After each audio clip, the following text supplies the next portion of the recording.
حضرت بلال حبشی نبی کریم صلی اللہ علیہ وسلم کے دنیا سے پردہ فرمانے کے بعد حضرت بلال شام چلے گئے اور وہیں بس گئے۔ ایک عرصے کے بعد خواب میں نبی پاک کی زیارت ہوئی اور فرمایا، بلال میاں ملنا کیوں چھوڑ دیا؟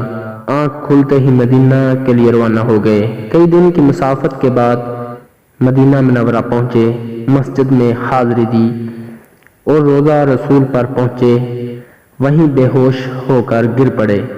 اہل مدینہ نے کہا، ایک بار وہی اذان سنا دے۔ سرکار کے زمانہ والی معذرت کی کہ اب مجھ سے برداشت نہیں ہوگا۔ لوگوں نے حسنین کریمین سے کہلوایا، اب انکار ناممکن تھا۔ اذان شروع کی تو اہل مدینہ رو پڑے، دل قابو میں نہ رہے۔ پیارے آقا کا زمانہ تازہ ہو گیا، عورتیں بچے سب نکل آئے، غم سے نڈال بے قرار ہچکیاں بند گئیں۔ جب کہا اشہد ان محمد رسول اللہ، لوگ چیخیں مار کر رونے لگے۔ حضرت بلال کی نظر منبر رسول پر پڑی، منبر خالی تھا، سرکار نہیں تھے۔ خالی منبر دیکھ کر گر پڑے، بے ہوش ہو گئے، اذان مکمل نہ کر سکے۔